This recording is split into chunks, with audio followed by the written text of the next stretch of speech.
નમસ્કાર મિત્રો, સ્વાગત છે તમારું મારી યુટ્યુબ ચેનલ ઓનલી ઇશ્યુની અંદર। ગુજરાતની અંદર છેલ્લા 3 દિવસ ત્યાં જોવા જઈએ તો છૂટાછવાયા વિસ્તારની અંદર વરસાદ પડી રહ્યો છે। જો કે અગાઉથી જ આગાહી હતી કે 19 તારીખથી લઈને 23 તારીખ સુધી ગુજરાતની અંદર છૂટાછવાયા વિસ્તારોની અંદર વરસાદ જોવા મળશે અને ખાસ કરીને ખડા ભેજ વીજળીના ચમકારા જોવા મળશે।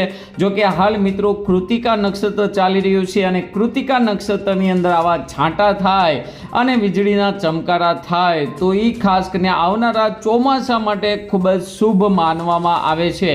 ત્યાર પછી કૃતિકા નક્ષત્ર પૂરું થશે એટલે 25 તારીખથી બેસશે મિત્રો ખાસ કરીને રોણ નક્ષત્ર।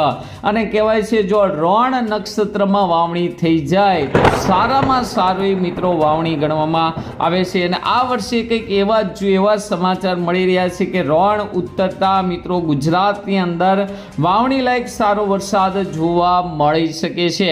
તો આજના વિડીયોમાં આપણે સંપૂર્ણ રીતે વાત કરશું હાલ મિત્રો ચોમાસું ક્યાં પહોંચ્યું છે, વાવાઝોડાને લઈને શું મોટી અપડેટ છે, તેમજ મિત્રો ખાસ કરીને ગુજરાતની અંદર પ્રી મોન્સૂન એક્ટિવિટી એટલે કે વરસાદ એક વખત શરૂ થયો પછી ધીમે ધીમે તેની અંદર વધારો થતો જાય, આવો વરસાદનો રાઉન્ડ છે એ ક્યારે શરૂ થશે અને ખરેખર ગુજરાતમાં વાવણી લાયક વરસાદની શરૂઆત ક્યારે એટલે કે વાવણીના શ્રી ગણેશ ક્યારે થશે, તો આ તમામ માહિતી મિત્રો આજના વિડીયોમાં આપણે જોવાના છીએ। તો ખાસ કરીને આ વિડીયોને અંત સુધી જોજો। તેમજ મારી યુટ્યુબ ચેનલ ઓનલી શ્યુ પર આપ નવા હો તો ચેનલને સબસ્ક્રાઇબ કરી દેજો, તેમજ મિત્રો આ વિડીયોને લાઈક કરી દેજો। તમે જોઈ શકો છો હાલ મિત્રો ચોમાસાની અપડેટ। ચોમાસાની અંદર બંગાળની ખાડીની અંદર ચોમાસું છે એ જબરદસ્ત રીતે એક્ટિવ થઈ ગયો છે।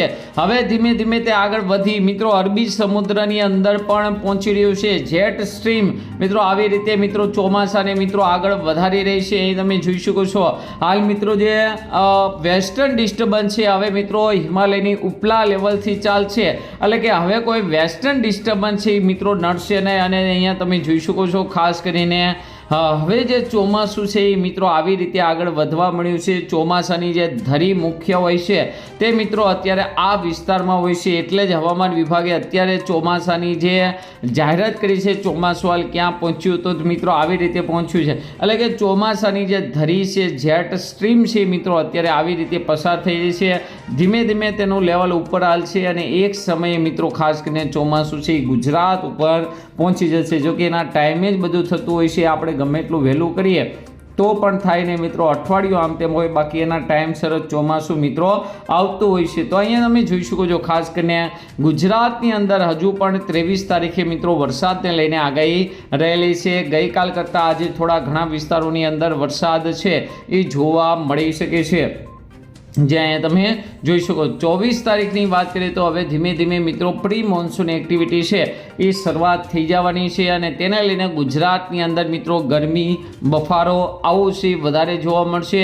ધીમે ધીમે ચોમાસું છે 26 તારીખની આસપાસ મિત્રો કેરળની અંદર છે વિધિવત રીતે એન્ટ્રી મારી શકે છે। 26 તારીખે મંગળવારે શુભ દિને મિત્રો ચોમાસું છે એની સત્તાવાર રીતે મિત્રો જાહેરાત થઈ શકે છે। અરબી સમુદ્રમાં કે બંગાળની ખાડીની અંદર હાલ મિત્રો કોઈ ભારે અને મજબૂત વાવાઝોડા બને તેવી શક્યતા નથી, પરંતુ ખાસ કરીને આ વખતે વાવાઝોડું ન બનવાને કારણે મિત્રો ખાસ કરીને ચોમાસું છે એ ખૂબ જ એક્ટિવ થઈ અને આગળ આવી રહ્યું છે। અને તમે જોઈ શકો છો 1 તારીખની અંદર કેરળની અંદર વિધિવત રીતે ચોમાસું બેસતું હોય છે, પરંતુ ખાસ કરીને ત્યાંથી આગળ વધી અને તમિલનાડુ સુધી અને ગોવા સુધી મિત્રો 1 તારીખ સુધીની અંદર ચોમાસું બેસી જશે।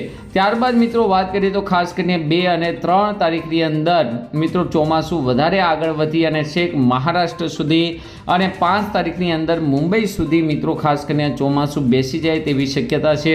ગુજરાતની અંદર વાત કરીએ સૌપ્રથમ આપણે રોણ નક્ષત્રની વાત કરીએ। રોણ છે એ ખૂબ જ મહત્વની છે।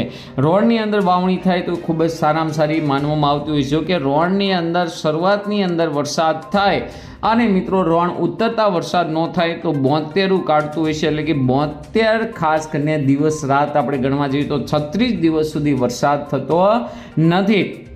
એટલે કે રોણના શરૂઆતની અંદર ભાગમાં વરસાદ થાય તો એના એન્ડમાં પણ થવો જોઈએ।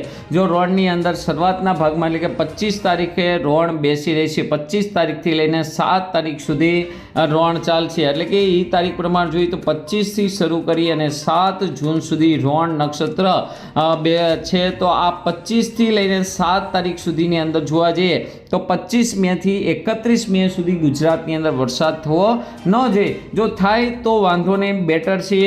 અને પરંતુ મિત્રો 1થી 7 તારીખની અંદર વરસાદ થવો જોઈએ. જો 1થી 7 તારીખની અંદર વરસાદ ન થાય તો રોણ નક્ષત્ર છે એ 72 કાઢે છે, એટલે કે 72 એટલે કે ખાસ કરીને 72 દિવસ અને રાત, એટલે કે 36 દિવસ સુધી વરસાદ આવતો નથી. તો રોણ નક્ષત્રનો ખૂબ જ મહત્વ છે. અને આપણે જોવા જઈએ તો ખાસ કરીને ગુજરાતની અંદર પ્રી મોન્સૂન એક્ટિવિટી જ્યારથી મિત્રો મુંબઈની અંદર મિત્રો ખાસ કરીને ચોમાસાની એન્ટ્રી થશે, એટલે ગુજરાતની અંદર સારામાં સારા વરસાદની એન્ટ્રી થશે. ગુજરાતમાં હવે વાત કરીએ કે ખાસ કરીને વરસાદની આગાહી ક્યારથી છે, તો ગુજરાતની અંદર વાત કરીએ તો ધીમે ધીમે હવે મિત્રો વાદળા છાંટાછૂટી શરૂ થઈ જશે. પરંતુ સારા વરસાદ છે મિત્રો 1લી અને 2જી તારીખથી શરૂઆત થશે. બીજી અને ખાસ કરીને જે 2જી તારીખથી વરસાદ શરૂ થશે એ મિત્રો કન્ટિન્યુ વરસાદ થશે. હવે પછી મિત્રો બંધ રહેવાનું નામ રહેશે નહીં. ધીમે ધીમે દિવસો હશે એની સંખ્યામાં વધારો થતો જાય છે. અને 5 તારીખ સુધીની અંદર સૌરાષ્ટ્રના ઘણા ખરા વિસ્તારોની અંદર સારો વરસાદ 1 થી 2 ઇંચ સુધીનો વરસાદ છે એ જોવા મળશે. દક્ષિણ ગુજરાતની અંદર પણ જોવા મળશે. અને 6 તારીખ સુધીની અંદર મહારાષ્ટ્રના પણ ઘણા ભાગોની અંદર ચોમાસું એક્ટિવ થઈ જશે. કારણ કે અહીં તમે જોઈ શકો છો બંગાળની ખાડીની અંદર એક હવાનું હળવું દબાણ બન્યું છે. અને આ જે વાવાઝોડું છે એ ભેજને છે એ પોતાની તરફ મિત્રો ખેંચે છે. અને આ ભેજ છે એ મિત્રો હાલ મિત્રો અરબી સમુદ્રમાં થઈ અને આવી રહ્યો છે. તો તેની હિસાબે મિત્રો વાવાઝોડું બનતા તમામ ભેજ છે એ તરફ ખેંચાઈ રહ્યો છે, જેને લઈને ચોમાસું છે ઝડપથી પોતાના લેવલથી ઉપલા લેવલે આવે. આમ તો ગુજરાતની વાત કરીએ તો ગુજરાતની અંદર ચોમાસું ભારતીય હવામાન વિભાગ પ્રમાણે ક્યારે બેસે છે, તો આવી રીતે જોવા જઈએ તો સુરત અને તેની આસપાસના વિસ્તારોની અંદર 15 જૂનની આસપાસ ચોમાસું બેસે છે. ત્યારબાદ મિત્રો ધીમે ધીમે આગળ વધી અને આ ભાવનગર અને ખાસ કરીને આ ભાગોની અંદર 20 તારીખ સુધીની અંદર ચોમાસું બેસતું હોય છે.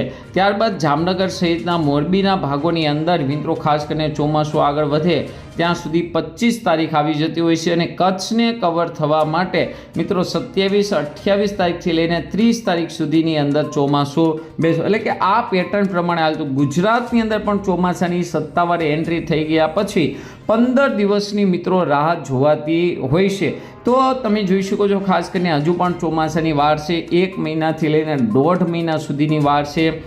તો ખાસ કરીને ચોમાસા બાબતે કોઈ ઉતાવળ નથી, પરંતુ પ્રી મોન્સૂન એક્ટિવિટી 1લી જૂનથી શરૂઆત થઈ જશે અને ધીમે ધીમે તેની અંદર વધારો થતો જશે. ગુજરાતની અંદર જોવા જઈએ તો ચોમાસું 15 તારીખ સુધીની અંદર બેસી શકે છે.